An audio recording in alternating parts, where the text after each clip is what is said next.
महाराष्ट्र में अगर आज विधानसभा के चुनाव हो जाए तो शिंदे गुट, फडणवीस और अजित पवार वाली बीजेपी गठबंधन को सबसे बड़ा झटका लग सकता है। उद्धव ठाकरे वाले महाविकास आघाड़ी गठबंधन को इस बार के विधानसभा के चुनाव में बढ़त मिल सकती है, ऐसा ओपिनियन पोल में दावा किया जा रहा है। साथियों, महाराष्ट्र की तमाम विधानसभा की सीटों का ओपिनियन पोल जारी हो चुका है, जिसमें कौन से जिले में किस पार्टी को सबसे ज्यादा सीटें मिलने वाली हैं, तमाम जिलों का ओपिनियन पोल इस वीडियो के माध्यम से हम आप लोगों के सामने रखने वाले हैं। तो आप बने रहे वीडियो के एंड तक, और पहली बार चैनल पर विजिट किया है तो करेक्ट न्यूज यूट्यूब चैनल को सब्सक्राइब जरूर कर दे। साथियों, महाराष्ट्र में अगर आज की तारीख में विधानसभा के चुनाव हो जाए तो किसको सबसे ज्यादा सीटें मिलने वाली है? ओपिनियन पोल के आंकड़ों के हिसाब से शिंदे फडणवीस सरकार को इस बार टेंशन सबसे ज्यादा हो सकती है। सर्वे के मुताबिक इस बार के चुनाव में महाविकास आघाड़ी को सबसे ज्यादा वोट शेयर मिलने की उम्मीद जताई जा रही है, जबकि भारतीय जनता पार्टी इस बार के चुनाव में सबसे बड़ी पार्टी भी बन सकती है। साथियों, एक एक करके तमाम जिलों का ओपिनियन पोल इस वीडियो के माध्यम से आप लोगों के सामने रखेंगे, तो आप बने रहे वीडियो के एंड तक। महाराष्ट्र की राजनीति में लगातार उठापटक देखने को मिलने वाली है। महाराष्ट्र में अगले साल लोकसभा और विधानसभा के चुनाव होने वाले हैं, और जिसके अनुसार एक सर्वे कराया गया है। इस सर्वे के जो नतीजे सामने आ रहे हैं बेहद ही चौंका देने वाले हैं। साथियों, आज की तारीख में महाराष्ट्र में अगर विधानसभा के चुनाव हो जाए तो महाविकास आघाड़ी यानी एमवीए को सबसे ज्यादा वोट शेयर मिलने की उम्मीदें जताई जा रही है, जबकि सर्वे के अनुसार कांग्रेस पार्टी इस बार के चुनाव में सबसे बड़ी पार्टी बनकर उभर सकती है। कांग्रेस पार्टी को इस बार के महाराष्ट्र के विधानसभा के चुनाव में 20% वोट शेयर मिलने की संभावनाएं जताई जा रही है, जबकि एनसीपी के खाते में 15% वोट शेयर जा रहा है, और उद्धव ठाकरे की शिवसेना को इस बार के विधानसभा के चुनाव में 13% वोट शेयर मिलने वाला है। इसके अलावा अगर अदर पार्टियों की बात की जाए तो वंचित बहुजन आघाड़ी पार्टी की बात की जाए तो 3% वोट शेयर मिलता बताया जा रहा है, जबकि शेतकारी पक्ष को इस बार के चुनाव में 0.7% वोट शेयर मिलने वाला है। साथियों, सर्वे में भले ही महाविकास आघाड़ी को सबसे ज्यादा वोट शेयर मिलने वाला है, लेकिन इस बार के विधानसभा के चुनाव में भारतीय जनता पार्टी महाराष्ट्र की राजनीति में सबसे बड़ी पार्टी बनकर उभर सकती है। सर्वे के अनुसार भारतीय जनता पार्टी को इस बार के विधानसभा के चुनाव में 31% वोट शेयर मिल रहा है, जबकि महाराष्ट्र की इस बार के चुनाव में महाराष्ट्र की सबसे बड़ी पार्टी बनकर बीजेपी उभर सकती है। इसके अलावा अगर एकनाथ शिंदे की गुट वाली शिवसेना की बात की जाए तो इस बार विधानसभा के चुनाव में शिंदे गुट को सबसे बड़ा झटका लगने वाला है। शिंदे गुट को मात्र 4% वोट शेयर मिलने की संभावनाएं जताई जा रही, यानी कुल मिलाकर भारतीय जनता पार्टी और अजित पवार की एनसीपी और शिंदे गुट की शिवसेना की अगर तीनों पार्टियों की बात की जाए तो तीनों पार्टियों की मिलाकर 40% वोट शेयर मिलता हुआ बताया जा रहा है।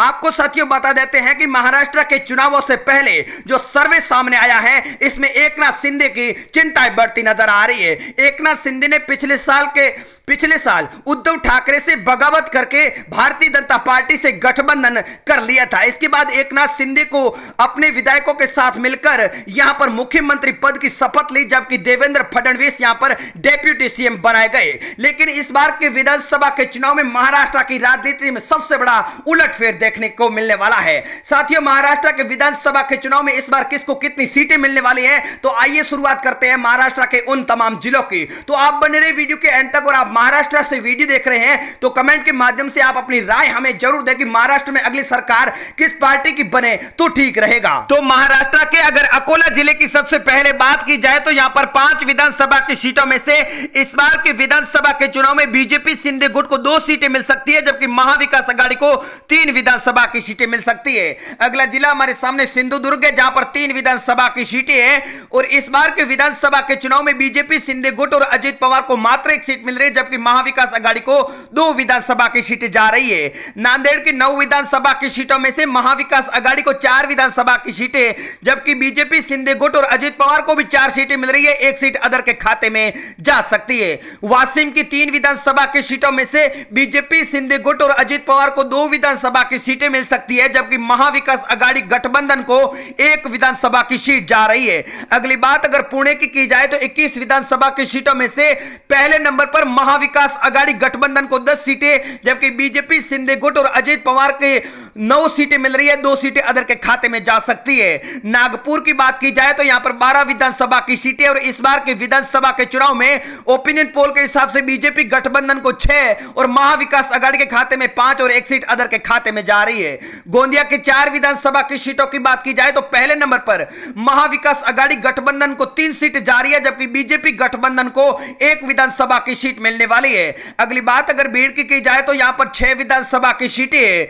बीजेपी शिंदे गुट और अजित पवार को इस बार के चुनाव में 2 सीटें मिल रही है, जबकि महाविकास आघाड़ी के खाते में 3 सीटें, 1 सीट अदर को जा रही है। अगली बात अगर रत्नागिरी की जाए तो यहां पर 5 विधानसभा की सीटें है। बीजेपी शिंदे गुट और अजित पवार के गठबंधन को 3 सीटें जा रही है, जबकि महाविकास आघाड़ी गठबंधन को 2 विधानसभा की सीटें मिलने वाली है। बात अगर वर्धा की जाए तो यहां पर 4 विधानसभा की सीटें है और ओपिनियन पोल के आंकड़ों के हिसाब से बीजेपी गठबंधन को 1 तथा महाविकास आघाड़ी के खाते में 3 विधानसभा की सीटें जा रही है। नंदुरबार के 4 विधानसभा की सीटें है और इस बार की विधानसभा के चुनाव में महाराष्ट्र में बीजेपी शिंदे गुट और अजित पवार को 3 सीटें, जबकि महाविकास आघाड़ी गठबंधन के खाते में 1 सीट जा सकती है। उस्मानाबाद की बात की जाए तो यहां पर 4 विधानसभा की सीटें है और 3 सीटें यहां पर महाविकास आघाड़ी गठबंधन के खाते में जा रही है, जबकि 1 सीट अदर पार्टी को मिलने वाली है। सांगली की बात की जाए तो यहां पर 8 विधानसभा की सीटें है और इस बार के विधानसभा के चुनाव में बीजेपी गठबंधन को 3 और महाविकास आघाड़ी के खाते में 4 सीटें जा रही है। मुंबई की बात की जाए तो 26 सीटों वाले इस मुंबई में सबसे ज्यादा सीटें महाविकास आघाड़ी के खाते में जा रही है, जबकि बीजेपी शिंदे गुट को मात्र 10 सीटें मिलने वाली है।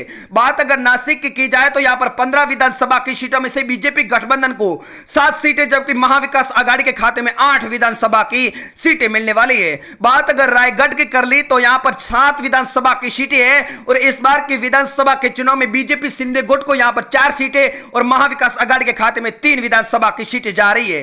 अहमदनगर की बात की जाए तो यहां पर 12 विधानसभा की सीटें है और यहां पर पहले नंबर पर महाविकास आघाड़ी को 8 सीटें, जबकि बीजेपी शिंदे गुट और पवार को यहां पर 4 विधानसभा की सीटें मिल सकती है।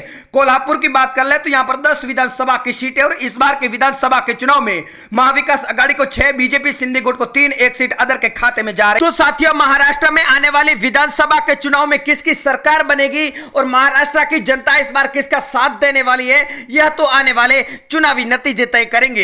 लेकिन महाराष्ट्र की सियासत में हुए उठापटक ने विपक्ष के लिए सबसे बड़ी चिंताएं खड़ी कर दी है। महाराष्ट्र में पहले शिवसेना में 2 फाड़ हुए और उसके बाद में एनसीपी में पड़ी फूट का फायदा सीधे तौर पर भारतीय जनता पार्टी को आने वाले विधानसभा के चुनाव में होता हुआ दिखाई दे रहा है और इस वक्त कांग्रेस पार्टी विपक्ष की सबसे बड़ी पार्टी बनती हुई भी बताई जा रही है। वहीं इसी बीच कांग्रेस पार्टी की तरफ से लगातार यह दावा किया जा रहा है कि आने वाले विधानसभा के चुनाव में अजित पवार को महाराष्ट्र का मुख्यमंत्री भारतीय जनता पार्टी बनाना चाहती है। लेकिन आने वाले चुनाव में सरकार किसकी बनेगी, सबसे पहले तो यह सवाल सबसे बड़ा है। साथियों, आप महाराष्ट्र में अगली सरकार किस पार्टी की देखना चाहते हैं, आप हमें कमेंट के माध्यम से जरूर बताएं।